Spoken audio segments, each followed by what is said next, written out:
Bonjour et bienvenue dans J'aime l'écho, l'émission qui donne la parole aux chefs d'entreprise. Amine Benayed, bonjour. Bonjour. Vous êtes le directeur général du groupe Misfat et vous êtes propriétaire d'une marque qui s'appelle Mecafilter en France. Alors vous êtes un équipementier spécialisé dans les filtres à air, les filtres à carburant, les filtres à huile, les filtres d'habitacle pour l'automobile, les poids lourds et l'industrie. Vos clients sont des distributeurs, des constructeurs, des industriels de la filtration. Ça a commencé avec PSA et puis Renault ensuite. Mecafilter est une marque que vous avez rachetée au monégasque Mecaplast en 2009. Quand j'ai vu votre histoire, je me suis dit, mais comment est-ce que quelqu'un comme Amine Benayed envisage la fin du moteur thermique? C'est la première question qui m'est venue. Vous êtes devant la plus grande révolution industrielle que l'Europe ait connue depuis des décennies. Exactement.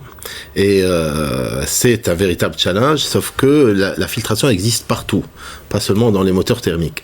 Donc la mobilité représente moins de la moitié de la consommation mondiale de la filtration. La mobilité, c'est moins de la moitié? Moins de la moitié, et toute la mobilité. Oui, d'accord. Du train au camion, en passant par la voiture. Donc quand on dit mobilité, c'est vraiment tout, et c'est déjà moins que la moitié.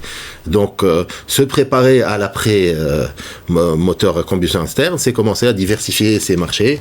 Des filtres à air, les masques pour la Covid, c'est des filtres à air. Non, c'est vrai. Non, mais c'est vrai. Quand on voit filtre à air, on pense voiture. Mais effectivement. Donc vous êtes serein en fait?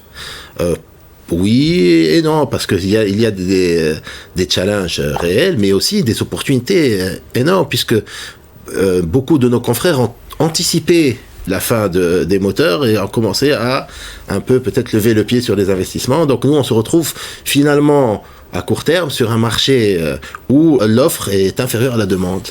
Rajouter à cela les prix des transports d'Asie pour un filtre à air qui est volumineux, qui n'a pas beaucoup de valeur, ça multiplie les prix par 4 sur des filtres à air venant d'Asie. Donc du coup, il y a un marché relativement captif où l'offre est en train de ralentir. Donc c'est un marché très porteur pour nous aujourd'hui. Tout ce que l'on fabrique, on le vend sans difficulté. Sans difficulté. Donc c'est un paradoxe. Ça veut dire que ça va aller, avant d'empirer, ça va aller beaucoup mieux. Donc on va avoir des années. Avant d'empirer, ça va aller mieux. C'est mieux que si c'était pire aussi. Hein. Mais entre-temps, donc on engrange des volumes, mais on utilise une bonne partie des marges générées pour justement investir dans les autres familles de filtres. Et nous commençons déjà, nous faisons des filtres pour des compresseurs. En fait, il y a du filtre partout et exactement. Quand on est un peu aussi, on ne le sait pas. Et donc, nous avons encore le temps de retomber sur nos pieds. Aussi, la fin du moteur thermique, c'est l'Europe de l'Ouest aujourd'hui. C'est vrai. Le reste de la planète. Oui, on est d'accord. Non, mais j'admets. Alors, vous expliquez que Covid a fait décoller un marché, celui du filtre à habitacle. Bien sûr. On a voulu des filtres à habitacle parce qu'on avait peur pour sa santé. Exactement. En fait, qu'est-ce que ça filtre? Ça filtre l'air qui va rentrer dans l'habitacle de la voiture, qui est destiné à être respiré par les êtres humains.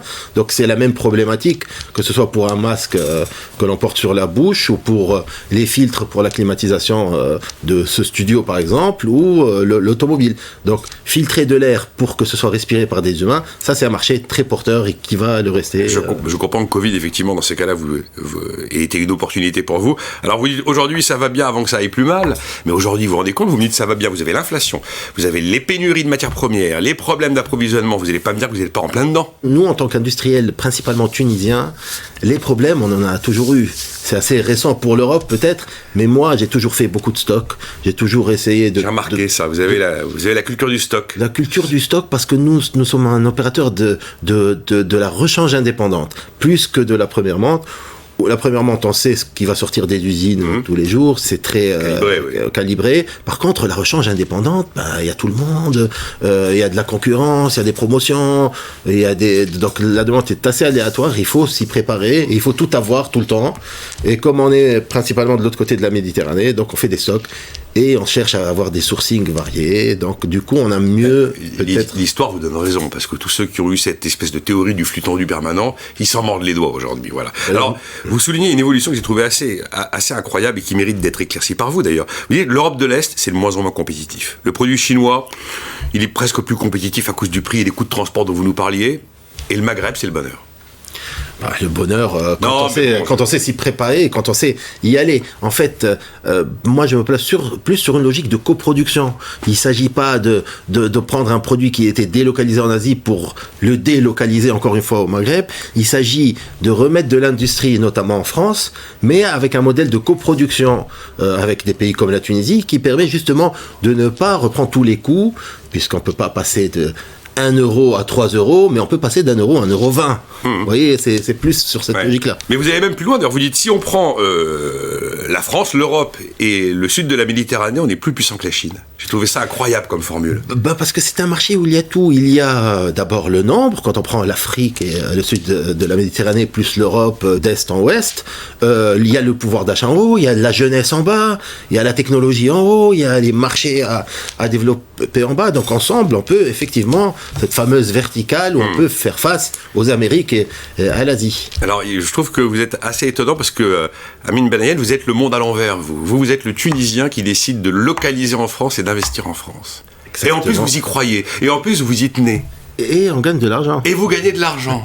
Donc voilà, c'est fantastique. On est tombé dedans par hasard. Quand on a racheté l'usine Mecafilter en France, donc nous on voulait mettre la main sur la marque, parce que vendre une marque de maghrébine en France dans la pièce automobile, c'est pas facile. Même si nous réussissions en tant que sous-traitants, nous faisions des filtres pour tout le monde, nos filtres sont partout, mais pas sur notre marque. Donc en mettant la main sur Mecafilter, c'était le principal objectif. Après on a vu cette usine. On a vu des gens extraordinaires, des gens qui avaient un véritable savoir-faire, et on a décidé de ne pas avoir de préjugés, d'être candide face à la situation. On s'est rendu compte que finalement, le problème des PME françaises dans l'industrie, qui ne sont pas sur la très forte valeur ajoutée, c'est un problème de coût fixe. Pas forcément un problème opérationnel. Donc on a décidé, on s'est dit voilà, nous c'est la même entreprise aujourd'hui, on va faire en Tunisie des choses, faire d'autres en France. Et on a commencé un peu à jouer avec ça. On a même proposé à des personnes de faire des formations pour changer un peu de métier en France. Finalement, alors que tout le monde pensait qu'on allait déboulonner les machines, les ramener en Tunisie, nous on s'est engagé à ne jamais licencier quelqu'un pour des raisons économiques. Et jusqu'à 14 ans plus tard, nous tenons encore notre promesse. Nous avons quadruplé notre production française en faisant de la relocalisation en 10 ans. Nous avons augmenté nos effectifs français de 50% en gagnant de l'argent. Oui. Et donc cette relocalisation, nous on l'a commencé il y a 10 ans, mais parce qu'on le fait, c'est un équilibre entre deux marchés avec des caractéristiques d'emploi différentes. Les salaires peuvent aller de 1 à 10 entre la Tunisie et la France. Donc, il faut le savoir. L'histoire du Tunisien qui relocalise en France, quoi. C'est juste... Le Made in France vaut beaucoup plus que beaucoup de Français ne le pensent. Il vaut pour les Français, mais... moi je le vends au Chili, je le vends en Colombie, je le vends dans les îles Comores, je le vends partout. Le Made in France, il y a un vrai premium que les gens payent pour comme l'allemand, le français, l'américain. Non, donc c'est bien de vous l'entendre dire. Voilà. Et nous arrivons, en fait nous ne faisons pas tout en France, nous faisons les choix de produits, c'est la grande série où il y a moins d'intervention humaine, nos choix de processus aussi, c'est un peu plus automatisé. C'est robotisé parce que c'est automatisé. Partiellement, mais il faut toujours garder la flexibilité de la rechange, c'est ça aussi, c'est notre ADN. Et finalement on s'est rendu compte qu'on arrivait à réduire nos différentiels de coûts de 5 à 5% seulement entre la Tunisie et la France, malgré un écart de 1 à 10 sur les salaires de base. Après, il y a les coûts logistiques. Quand vous ramenez vos matières premières d'Allemagne, c'est plus facile de les ramener au nord de Paris qu'au nord de Tunis. Oui, vous êtes récupéré en Valois. Donc, puis, exactement. Et puis, le produit fini, c'est du carbone qu'on va transporter. Aujourd'hui, le transport, c'est du carbone. Donc, nous, on a commencé beaucoup plus tôt. Et on s'est rendu compte que plus on en faisait en France, mieux ça allait. Donc, du coup, l'usine ne faisait que du filtre à air. Nous avons introduit les filtres à pollen, les filtres d'habitacle, nous, dans l'usine. Aujourd'hui, nous fabriquons presque 1000 références pour l'automobile en France, sur un marché qui en utilise à peu près 2000 par an. Nous sommes le fabricant qui fabrique le plus de références en France, en filtration. Non, je t'ai plus. La coupe est pleine, Amine. On a presque fini, même quasi fini. Mais il y a un truc c'est vraiment une histoire franco-tunisienne, je trouve. Et c'est assez fascinant parce que vous dites que vous vous êtes rendu compte qu'il y avait des pratiques sociales en France qui méritaient cette fois-ci d'être exportées en Tunisie. C'est ce que nous avons fait. C'est valoriser l'humain, c'est extraordinaire.